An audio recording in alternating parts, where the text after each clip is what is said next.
They thought I was building bombs. Turns out I was just charging drone batteries in my garage and trying to avoid another argument with my wife about buying too many tools from Harbor Freight. The crazy part is, that almost got her killed.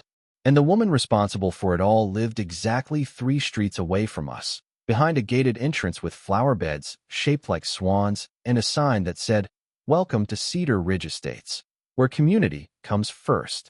Yeah, community. That word still makes my eye twitch a little.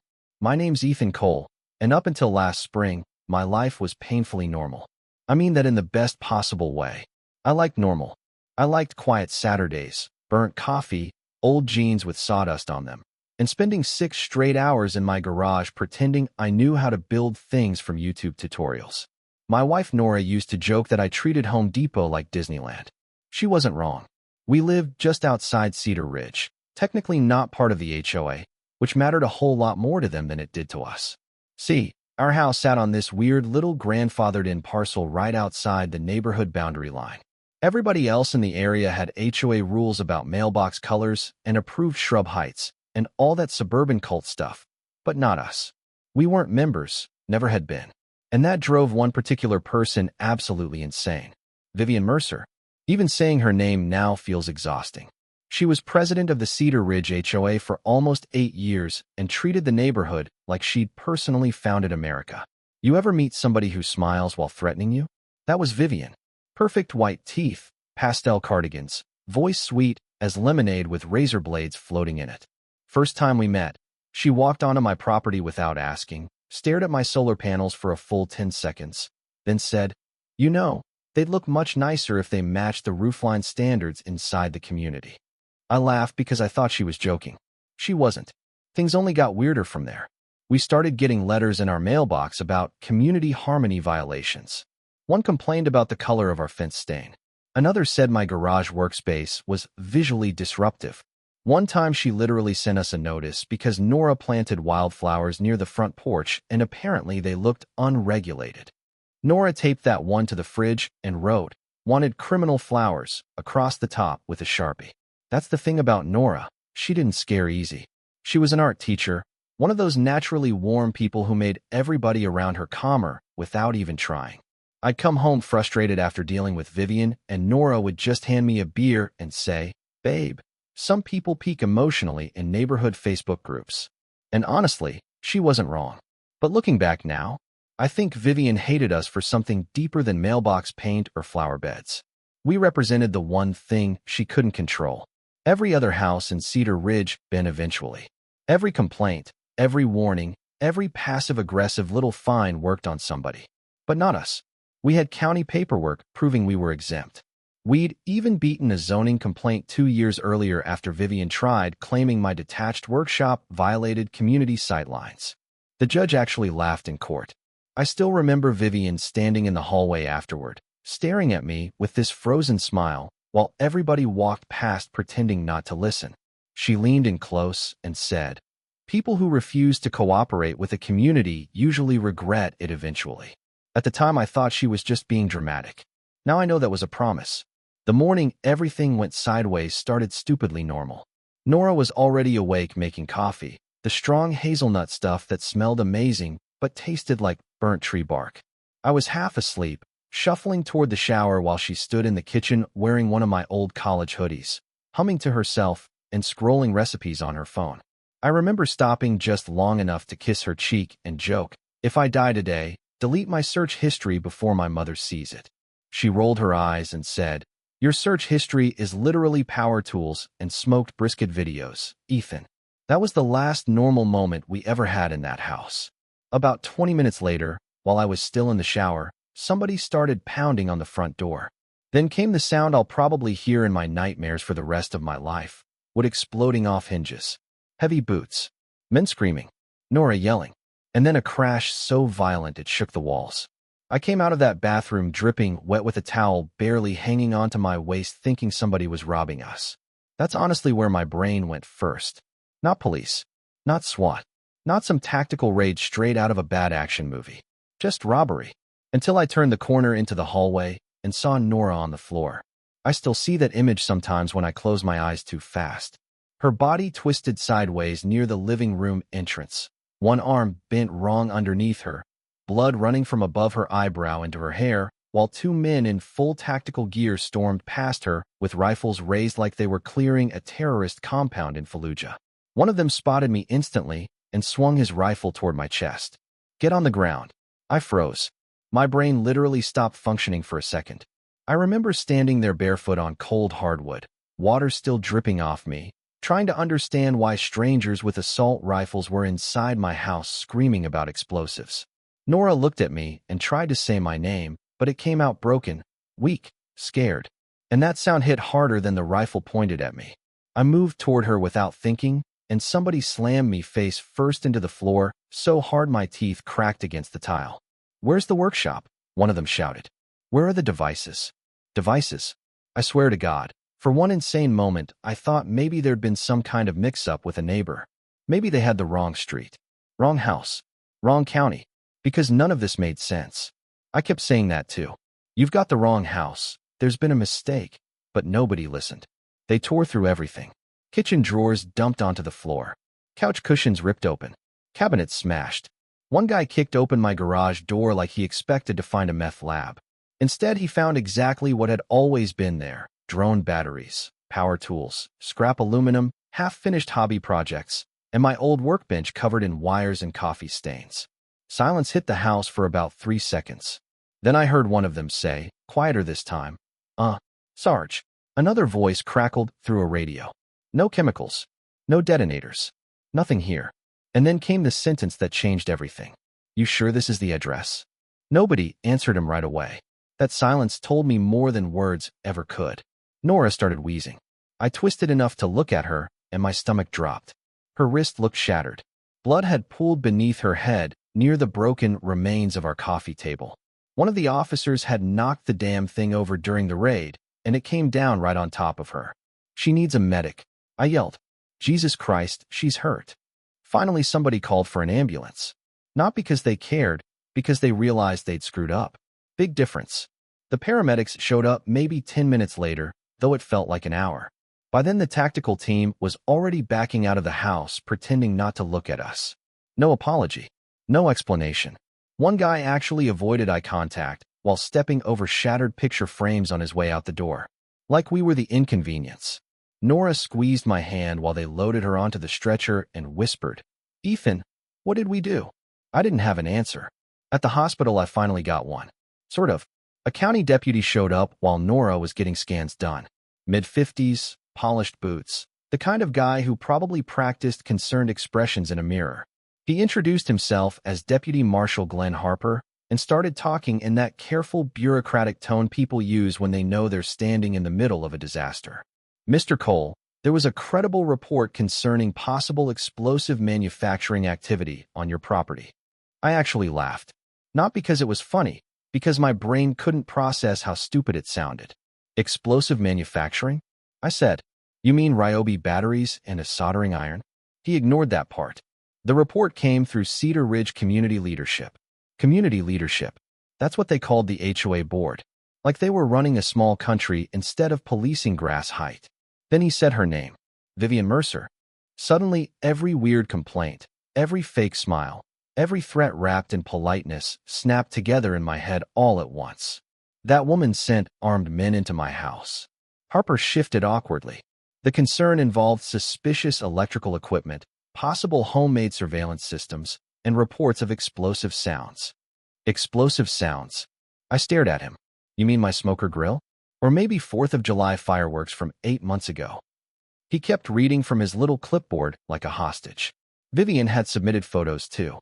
Zoomed-in pictures of my garage, my drone equipment, smoke from my backyard barbecue, even screenshots from our security cameras somehow. That last part hit me weird. "Wait," I said slowly. "How the hell did she get screenshots from our cameras?" Harper didn't answer immediately, which told me he already knew the answer and didn't want to say it out loud. "That may become part of the investigation," he muttered. "Investigation. Right." Nora ended up with a fractured wrist, 12 stitches above her eye, and a concussion bad enough the doctor warned us to watch for memory issues. That night, I sat alone in our wrecked living room while she slept in the hospital bed beside me, and I replayed our security footage over and over again.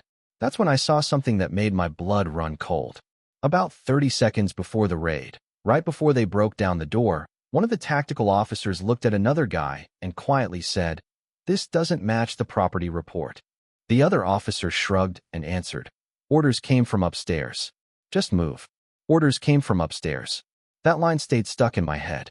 Because this wasn't just one crazy HOA president making phone calls anymore. Somebody inside county law enforcement helped make this happen. And once I realized that, I stopped feeling scared. I got angry. Really angry. The next morning, I called an old friend named Claire Donovan. Claire used to be a prosecutor before switching sides and becoming one of those terrifying civil rights attorneys governments absolutely hate dealing with.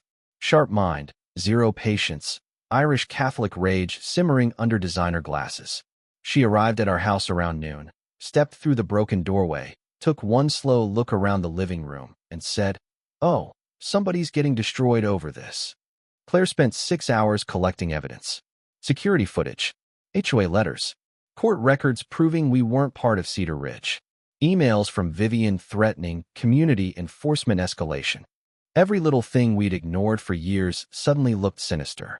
Around sunset, Claire sat across from me at the kitchen table surrounded by stacks of paperwork and asked, "You want the honest answer?" I nodded. She leaned back in her chair. "This woman's been trying to force you out for years, and I think she finally found somebody in county government willing to help." Turns out she was right, and things were about to get way worse for Cedar Ridge. By the end of that week, our story was everywhere. Somebody at the hospital leaked the security footage, and once it hit the internet, that was it. You couldn't escape it.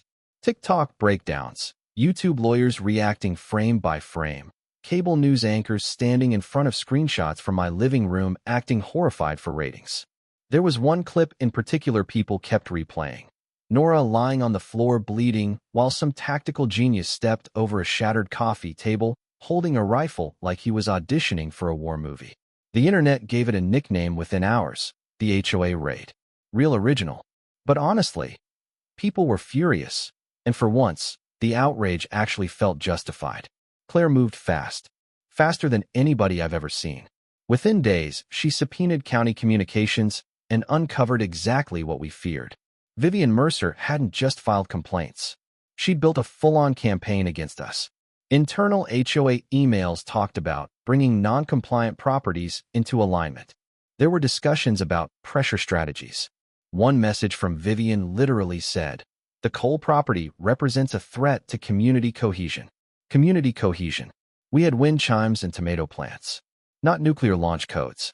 Then came the real bombshell. Somebody from inside the county clerk's office contacted Claire anonymously. Young woman named Dana Ruiz. Scared out of her mind. She told us Deputy Marshal Harper wasn't the one pulling strings, it went higher.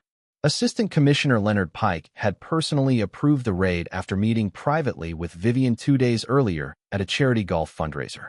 Dana even leaked copies of altered zoning maps showing our property incorrectly marked as part of Cedar Ridge jurisdiction. Somebody had manually redrawn the boundary lines. With a pen. Like actual cartoon villain behavior. I remember Claire staring at those documents in complete silence for maybe 10 seconds before whispering, "Oh, they're cooked." And she was right. Once those maps surfaced publicly, Cedar Ridge started collapsing in real time. Homeowners panicked. Board members resigned. Local reporters camped outside the HOA clubhouse like it was a celebrity rehab center. Vivian disappeared for almost a week before finally releasing this ridiculous video statement talking about protecting families while wearing pearls and trying not to cry. The comments absolutely buried her.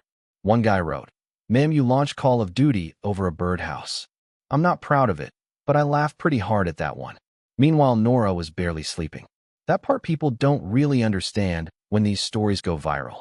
Everybody online wants a hero and a villain and some clean, satisfying ending. But real trauma doesn't work like that. Nora jumped every time somebody knocked on the door. She stopped painting, stopped listening to music while cooking. One night, I woke up around 3 in the morning and found her sitting on the kitchen floor holding one of my old hoodies against her chest because she said the house didn't feel safe when it was quiet. That destroyed me more than the raid itself. So I focused on the only thing I could control. I rebuilt everything. Reinforced doors, new cameras, motion lights, security glass. I turned our home into something halfway between a farmhouse and Fort Knox. Claire used to tease me about it. Ethan, she said once, your backyard now has better surveillance than a casino. Maybe, but I slept easier. The deposition started about 2 months later, and let me tell you something. Seeing Vivian Mercer finally cornered was almost surreal. Gone was the polished HOA queen routine. She looked exhausted, angry, smaller somehow.